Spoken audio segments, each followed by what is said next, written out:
Thanks for staying with us on the conversation. On the first half, we dealt with situations in Kenya where protests have resumed over cost of living and the reconstitution of the IEBC in Kenya. And right now, we switch gears to Sudan, where following weeks of fighting that has killed hundreds and wounded thousands in Sudan, a statement released from South Sudan's foreign ministry in Juba on Tuesday says the two factions battling for supremacy in Sudan have agreed to a 7-day truce starting May 4. Now, entering into its third week of airstrikes, the South Sudan Foreign Ministry further revealed that the deal has been brokered by South Sudan's President Salva Kiir in a phone conversation with both sides agreeing to name their representatives to peace talks to be held at any venue of their choice. The United Nations has warned of an influx of refugees fleeing to Sudan's neighboring countries as the fighting continues between the country's top military generals. Now, join us to discuss all of this and more. We have Mo Sani Aliyu, a freelance journalist, joins us from the Sudanese capital, Khartoum. A warm welcome to you, Mo, and thanks for honouring our invitation. Thank you for having me. Thank you so much. Now, Mo, you're situated right in the thick of the action in Khartoum. There were reports of, the RSF trying to take over the presidential palace. There have also been reports of airstrikes, gunfire and explosions witnessed on Tuesday, despite a second extension of a 72-hour ceasefire. Can you kindly tell us about the current situation in Sudan, and has there been any observance of this ceasefire? Well, I have to start by telling you that these two generals have lost control of what is happening. It's apparent because even after agreeing to a 3-day ceasefire and then extended by about 48 hours, fighting has resumed and has continued unabated in many parts of Khartoum. I'm actually in a city about 80 kilometers south of Khartoum right now, and you can see a flood of people coming into the city called Madani, which is in the neighboring Jazeera state. Fighting is unabated. There is a lot of fighting going on in the city center. Nobody knows who is in control of the city. Only thing we can be sure of is that the military government has decided to move its operations to the port city of Port Sudan on the Red Sea. This is what is happening actually right now.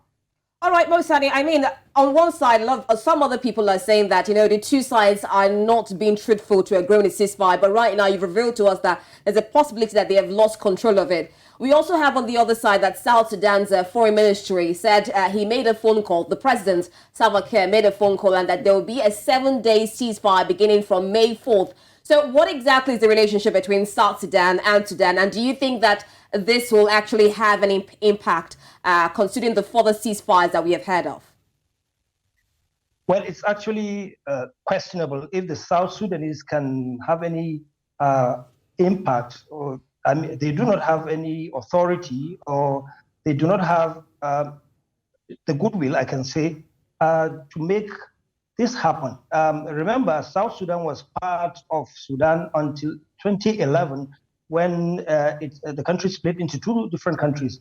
And there has been a lot of recommendations going back and forth between the leadership of the South Sudanese government and the Sudanese government, which is in the north. So Salva Kiir has made his move, which is quite good as a neighboring country. Most of the refugees are heading in the south and southwesterly direction. More than 30,000 of them have moved into Chad, which is in the southwestern part of corner of Sudan, and south of that is South Sudan. A lot of South Sudanese still live in Sudan, and I think the South Sudanese are actually trying to get their people some cover, so that if the fighting does not stop, they will have to receive hundreds of thousands of refugees, and they are not in, or they are in no way or in any situation, they are in no situation politically or economically, seeing that South Sudan itself is battling a lot of problems similar to what is happening in Sudan right now. Not a very pretty situation, looking at finding a permanent solution to this crisis. Now, Mo, you would agree with me that this crisis has reached an existential point for the two generals, the main protagonists involved in this crisis, General Abdel Fattah al-Burhan and General Hamdan Dagalo Hemeti. What do you think is contributing to this continuous fighting despite several truce and ceasefire agreed upon in the past? Is it a fight to the finish? And what can the international community or South Sudan or the African Union, what can anybody do to stop this fighting? Do you think these generals still have control over their troops? They have control over their troops. The army is still the Sudanese army. There is still control there. Even the paramilitary rapid support forces, they call them the Da'amasari, they are under the control of Commander, that is General Hamdan Daglo. So that is not the problem. The problem is actually that criminal elements, especially in Khartoum, have taken over. If you remember, just 48 hours ago, a part of the Sudan branch of the Sudan Central Bank was set on fire. A lot of banks have been looted. Businesses have been looted by people, criminal gangs, roaming the streets of Khartoum. The RSF is in control of more than half of Sudan. More than half of Khartoum, pardon me. But arguably, one can say that they do not have any security apparatus in place to stop the looting and the loss of lives that is regrettably happening day in, day out. So the AU, the United Nations, the Americans, the Russians, all these people have something at stake. The South Sudanese, as I said, and the neighbors, Chad, South Sudan, Ethiopia, Libya, Egypt. The Egyptians, the north. Yeah. Yes. And to a small extent, the Eritreans in the northeast of the country all have a stake in this. Sudan is a massive country, landmass almost more than twice the size of Nigeria. So putting out the fire that has already started, it requires concerted effort by everyone. They have to sit together. The international community has to get everybody, all these organizations have to get the warring factions together to sit together. And if there is no peace, there is nobody who's going to get anything achieved right now. This is what they need to do. They have to sit down. Definitely, regional and international cooperation is what is needed at this point in time, and that's why this brings me to this question, because the UNHCR is saying that 100,000 refugees has crossed from Sudan into neighboring countries, which you also clearly highlighted. So, in your own assessment, what has been the level of cooperation between these neighboring countries in terms of evacuation and humanitarian aid in Sudan? One must commend these neighboring countries, especially Chad and South Sudan. The Ethiopians have been a bit reticent. If you remember, the first set of Nigerian students that tried to cross into Ethiopia found it really difficult. The Ethiopians refused to allow entry to those students, and it's still difficult to get into Ethiopia for anybody who is not Sudanese or Ethiopian. The Egyptians too have been very strict. It is only this afternoon, about less than an hour ago, that the first set of Nigerian students were airlifted from the Aswan airport, just north of the border crossing at Wadi Halfa. So they have been helping out, but the Egyptians and these guys, okay, the Eritreans and the Ethiopians, they need to do more. But to the south and the southeast and the southwest, they have actually been receiving this. The bulk of these refugees have gone south, as I said, and southwest. So they have been receiving them and they've been offering them shelter. I can remember the UNHCR and a lot of international organizations have set up camps just outside Sudan and have been given food and shelter and medical care to all the refugees that have crossed into those neighboring countries. Now, what's the situation in Khartoum? I believe you were in Khartoum before you left. We've heard it's almost like a ghost town and a lot of people have evacuated, but it seems the battle for Khartoum will determine who really governs Sudan as a whole. So where you have a situation where a lot of civilians have fled, what does that mean, looking at militarily for the battle and also the prospects of renewed hostilities in this just war going on? Well, it is, thank you for the question. It is very pertinent to know that Khartoum, being a very old city, it's actually a part of a two-city structure. Across the River Nile, there is the twin city, Omdurman. And actually, yeah, most of the fighting is in Khartoum. And Khartoum is the administrative capital. Whoever controls Khartoum controls Sudan. That is why the RSF is fighting tooth and nail, because people are forgetting one thing. The RSF is not fighting to take over the government. That is not the initial battle plan or whatever it is.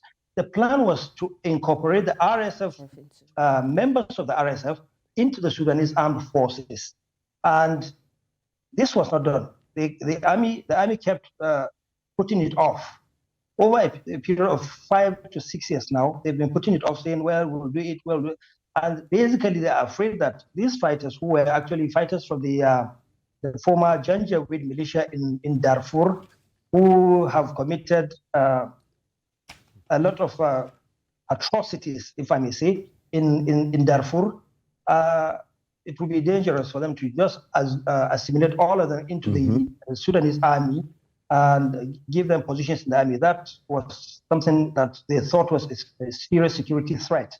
And that's why they have been putting off, assimilating the RSF into the armed forces of Sudan. And unfortunately, the push has come to a shove. Civilians, on the other hand, are saying, hand over power according to the arrangement after Omar al-Bashir was pushed from power in 2019. There was an arrangement where for 15 months, the army would rule, and then for another 15 months, the civilians would rule, and then power would be handed over to the civilians. Now, none of these two actors, that is the RSF and the Sudanese army, wants that to happen. So what they are doing now, basically, is, okay, after we finish the fighting, we're still in charge. It's unfortunate. This is actually what is happening. Nobody's in charge of, as I said before, of the situation right now, because there are a lot of criminal elements roaming the streets. The army and the RSF are just fighting street by street, trying to take and over things can't go back to the way they used to be. We can't return to the status quo where Hemeti and Burhan were close friends. Well, the word close friends, well, close allies. allies, that's the word. Were allies militarily, yes. in the political sphere. Both of them wanted to share the spoils of, having control of a country, a vast country like Sudan, with vast resources, vast coal deposits in the north, and in Darfur, pardon me. They needed to work together to achieve that. But something happened along the way, and both of them decided to go their separate way. And that has not augured well for the country. And you can see the entire political timetable of the country has been shoved aside. Nobody is talking about handing over power to the political class anymore, to the civilians, or to a democratically elected government. After all this, the military will still be in charge. And what are the civil society organizations? What exactly is their take in the matter? I mean, all the political actors, what is their stake concerning this situation going on? Well, civil society. In Sudan, there are a lot of organizations like the Doctors Professional Association of Medical Doctors, which is a very powerful organization here, and many other vibrant activist-inclined organizations. They have, you remember, when al-Bashir was pushed aside from the government, those organizations banded together, and they protested and demonstrated without end for over a year. They were on the streets. If one could recall, the RSF forces were alleged to have gone. Mosani, can you hear us? Okay, so Mosani, can you kindly unmute your device so that we can hear you? I think we lost your audio there for a bit, so if you can kindly unmute, we would appreciate. Mosani, can you hear us? All right, we still hope to get Mosani's audio, but he was saying so many things concerning this issue in Sudan, especially with the military and the rapid support forces. You know, it's quite sad how two people who are allies suddenly... Okay, let's see if we have Mosani. Mosani, can you hear us now? Hello, are you there? Sorry, I can't. Okay. We have audio connection established, so you could go on with your submission, sir. Okay, I was just saying that all the hands must be on deck. These countries and the organizations that the UN, the AU, and a lot of these organizations that are trying to bring peace back to the Sudan, they need to do more. The Sudanese people are a long-suffering people. One can remember as far back as 10, 20, 30 years back, that there has always been trouble. You had the fighting in Darfur, the one between the South Sudanese SPLM and the Sudanese government, and there's still some trouble in the north, that is in the Juba mountain areas. There have always been trouble. Only the eastern part of Sudan has been relatively calm, and that is where Port Sudan, Gadaref, Kassala, Sinnar, those states in the east have been relatively calm. There has not been fighting there. And that is why most Nigerians headed that way. They were trying to evacuate themselves or get evacuated. This thing can spread to other parts of Sudan, to the east and to the southeast. If this is not so, because the fear is that once a match, the ethnic conflagration is struck, yes, then everything is lost. And Sudan has... We start seeing sparks of that in Darfur. When you talk about the international community, it's not one holistic behemoth. There are also geopolitical interests. For example, you have states that are supporting General Hemeti, and you also have countries that have interest in keeping Al-Burhan in government. So what would it take to make everyone, let go of their interests for now, for the long-suffering people of Sudan to stop fighting? Because we have a situation of two elephants fighting. This has nothing to do with the ordinary Sudanese people, and the suffering needs to end. So what does the international community need to do, knowing the geopolitical interest and schisms going on? How can they put pressure on this two individuals to shake their swords and end the fighting? Okay, you are right. There are countries that are actually supporting these two groups, the Hemeti group and the Al-Burhan group, if I may use the term loosely. But the fact of the matter is that the UN, as an international body, wouldn't be able to do much. There are certain key players in the Middle East, the UAE, Saudi Arabia, Egypt. If these three countries can set aside some of their, more basic differences, lusts for power, this problem can be solved in less than a week. There is talk that in neighboring Libya, there is General Haftar, who is in charge of the western part of Libya, is supporting Hemeti. So the problem we're all not talking about is that it is possible that if this crisis escalates beyond this point, there will be a wash of weapons going south and southwest into West Africa and Central Africa, which is already battling a lot of crisis. You remember the insurgency in the northeastern part of Nigeria, in Chad, in Niger, in Mali. Things will get very, very complicated. So even countries like Nigeria have to come together to help solve this problem. But I think the Saudis, the UAE government, and to a small extent, the Egyptians, if these three countries can come together and actually talk to these people, I'm telling you, within a week or two, normalcy may return. Okay, what about the United States? I mean, there's been a lot of talk about international partners also. During the time when the ousting of the Omar al-Bashir and the protests that went on, we saw a lot of Sudanese people say that there should be sanctions against both Burhan and Ameti, but this was not done. And just recently, we also saw Biden administration said that there will be sanctions against these people if the fights do not stop. Do you see any intervention from them? The Americans have to come in. They have a vested interest in Sudan. If you remember, Sudan, as I said earlier, is a mineral-rich country.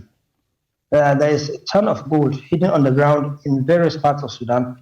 And the Russians, especially through the Wagner mercenary group, are in Sudan. If you remember, there is this arrangement where the Sudanese have accepted, agreed, so to speak, that is the military government in Sudan has agreed to let the Russians build a military port on the Red Sea port of Port Sudan. And this is an issue that has a lot of security implications for the Americans. The Red Sea is one of the busiest sea passages in the world. From Europe, ships pass through the Suez Canal in the north and then pass down to the Indian Ocean with Sudan, the port of Port Sudan by the right. So if you notice, having a military base, a Russian military base on the Red Sea, is going to be a big deal militarily for the Americans and for Western Europe. Seeing the geopolitical battles going on right now because of the Ukraine war and what is happening in Europe right now. So the Americans too, being the big players, they will have to sit down with the Russians. They will have to do that actually because the Russians are already in Sudan. Militarily, they are there. They are in the north. So there are lots of moving parts and there's so much interest in what is going on in Sudan. It's not just the ordinary people of Sudan. It has gone beyond Hemeti and al-Burhan. Thank you so much, Mo Sani Aliyu, for your time. We look forward to engaging you further in the future. We do appreciate your insights and contributions to the program. Do stay safe and hope to connect soon. Thank you. Okay, thank you so much for having me. Yes. This is where we'll call it a wrap on today's edition of The Conversation. The first half, we dealt situations in Kenya with the protests. Opposition Raila Odinga is saying that the protests will continue every Monday and Thursday, continuing with Thursday this week and also next week. And we also saw the protests being quite violent. We just finished conversations in Sudan where we are hoping that all stakeholders will come together and bring peace. So far, South Sudan's President Salva Kiir has said that a 7-day truce has been negotiated between the two parties and that the envoys will meet at a time chosen by them. So we'll wait to see how that all pans out. Thank you so much for joining us in today's edition of The Conversation. I'm Rita Omodia. And I'm Gbenga Aborowa. Thank you very much. Bye-bye.